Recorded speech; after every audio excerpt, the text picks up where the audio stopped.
the first one to see how Warbear took the first game. Yeah, but I do agree. No stream sniping, folks. I swear. I mean, I think it's great that, they're actually watching our stream. But this is not the right context in which to be watching it. I know, it shouldn't be. And honestly, like, I think that they should, Whereas, like, what are you talking about? What are you talking about? I don't know what you're talking about. I do. I know that people are probably watching my stream and they're probably getting like a couple minute delay on my stream. But normally what happens is that like I think I'm like about a minute behind just due to my internet connection. But so when I say, oh, guess what, he's going for his expansion. Oh yeah, well I'll just go get my expansion a minute later. But so wait, what is bacon cheeseburger? Hey, what just oh. Alright, so I'm gonna check to see how my sound is. Who's your daddy? And we could get in on that game. Alright, hey, more games. I'm all for it, man. So, I mean, I'm gonna cast as much as I can until my throat goes out. So,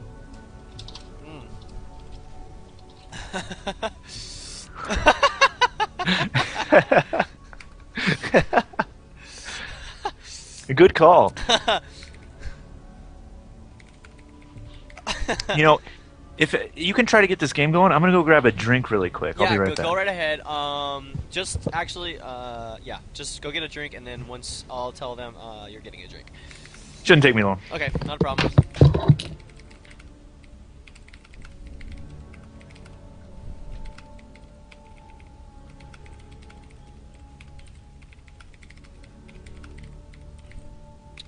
So, I mean, we saw very interesting plays by both players. Unfortunately, we didn't see the first matchup, so which Warbear won. And I feel that Warbear is more of a mid to late game player. He's really, I mean, we can see that. I mean, he went 4 base, got a macro hatch, which was great, and kept his production up. Really good play by him. Damning it, error. I don't know why it errors on me, but guess I can't see the graphs. But let's see. It's good. All right.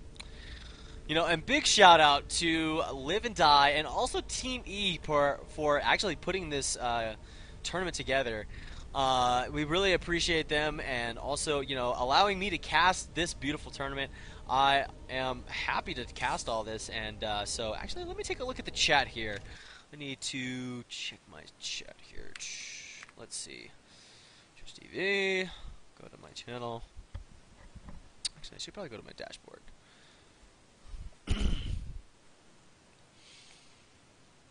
Alright, we got a lot of people. Alright, so I'll ask all the people here in the chat.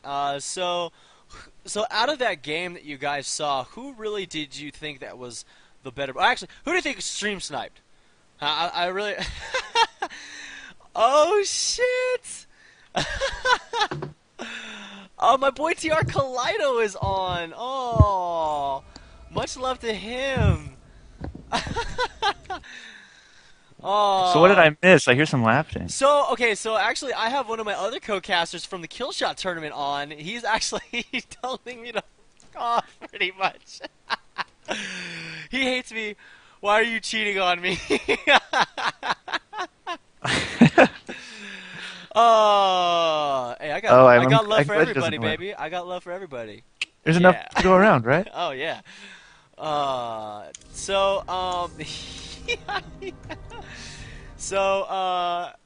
Hey, TR Kaleido, hey, next Killshot tournament season 2, baby, dude, we're on it. We're gonna be on it like Donkey Kong. So. So, right now, I guess they're just getting the match set up right now, and we are going to be, let's see what's going to be going on right now.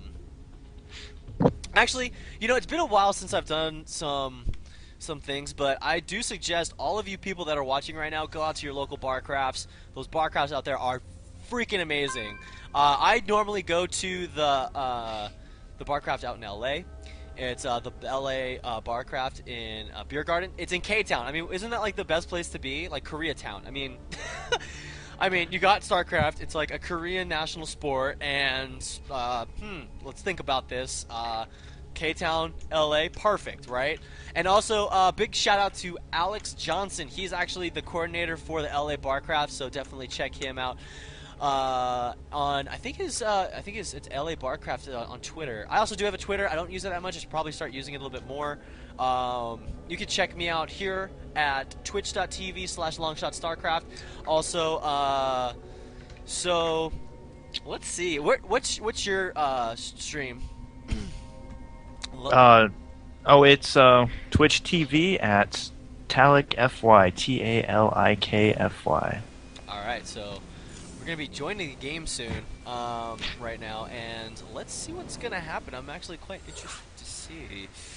So it's Reflex that took that game. I'm gonna be very excited about this because Reflex took out Korean XPV right now, and it'll be very interesting to see what happens in this matchup. It's gonna be a Terran vs Zerg again. But wait a second, Warbear was Zerg before, so he's gonna switch. He's gonna go back. Oh, he's gonna go back. Okay. Yeah. So it's gonna be another ZVZ. I'm gonna like this. So it'll be very interesting to see what happens. I've actually seen Warbear do ZVZ, and the first game he did, it was what's that map? I think it's called. It's not dual site. It's the one. It's a really long map, and it's got like four towers. 4 towers? Oh, yes. Tal'Darim Mari? No. Is it... You don't see it in the ladder. You see it in GSL. I think it's GSL. Maybe it's MLG. I wish I could remember the name. It's like a long map. It's not very wide, but it is really long. It's tall. I'm north to south. I'm gonna go to the chat. Does anybody know what map it is that he's referring to? Anybody? Okay. All right. Well, I'm gonna message TR Kaleido real quick. Hey yo. All right. So, dual site? Well, someone said dual site, so. I don't think it's dual site, but I don't know. All right, well, let's get this game started. So we are at the GSL Daybreak. It's going to be the official GSL map. We're going to have Warbear versus Reflex. So right now we have Reflex spawning in the bottom left-hand corner of this map, and his opponent is going to be the Warbear.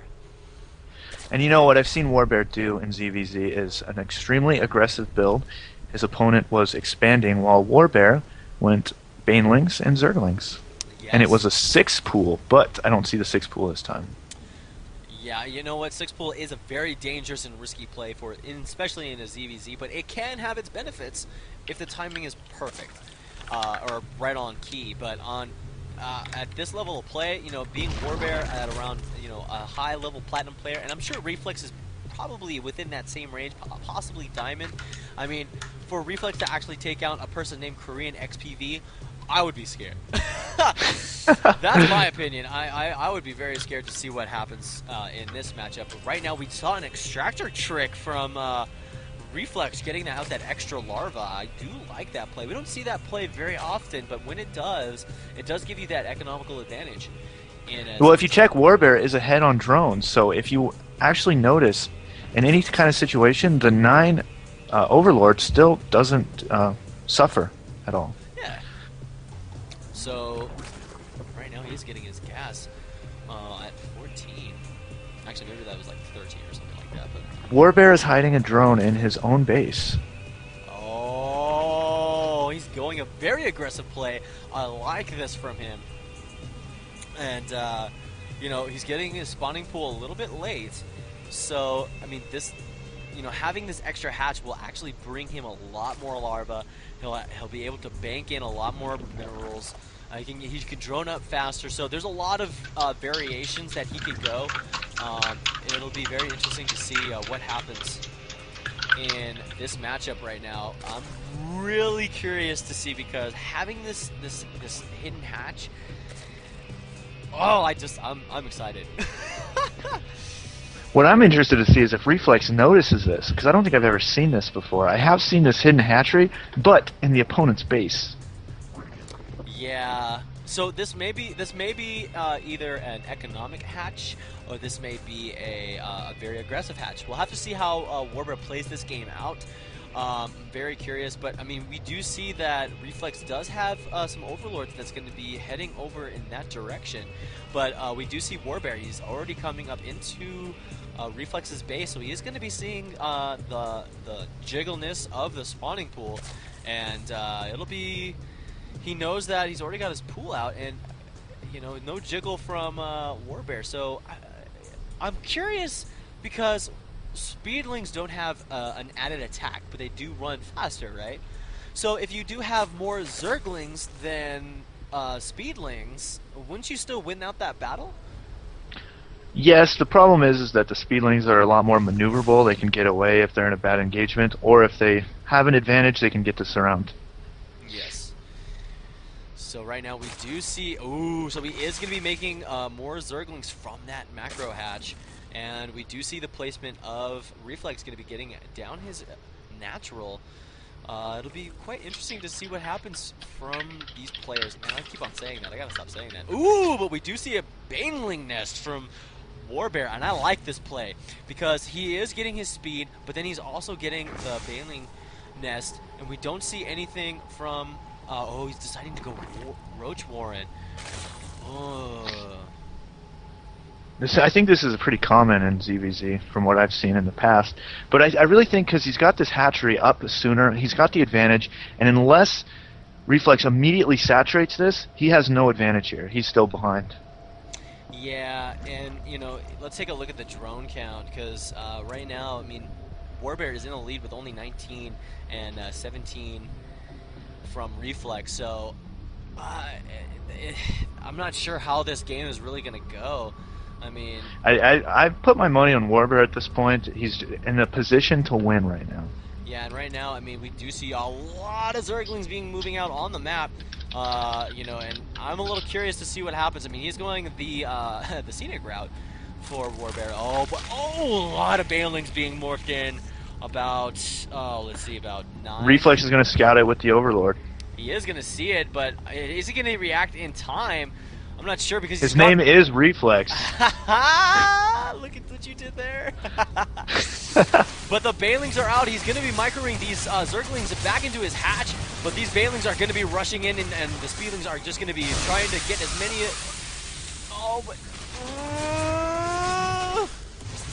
He wants to get those drones. Oh! He does take out all those Zerglings. He's going to be sniping that Queen. That Overlord is or the Queen, yes. The Queen is a great thing to hit. Oh, man. And he's just all over the map. Streaming in more Zerglings. Going to take out another Queen. Oh, man. This is not dire. Looking good. Oh, man. There is no hierarchy now for Reflex. The Queen is down. I mean... they got assassinated by those Zerglings, and right now he is just trying to thwart off the maneuverability of these Zerglings. And right now, I mean, we see more Zerglings getting streamed in. I mean, we see a lot of Zerglings on the way. All of these Zerglings are being rallied up. He really needs to group them up. There we go. He's putting them all together, and we do see more Banelings on.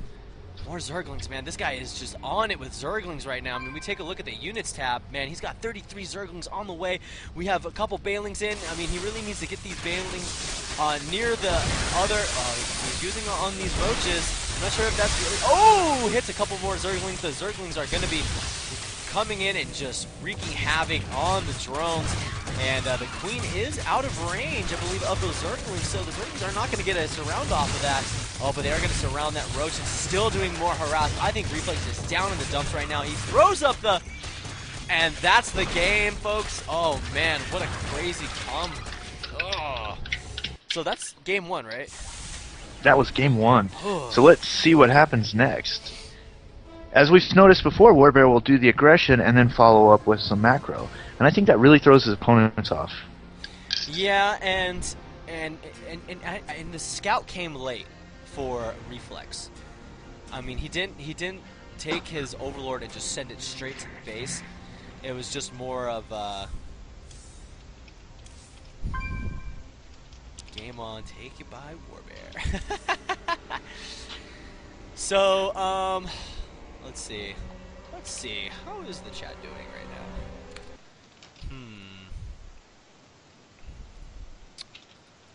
Let's see.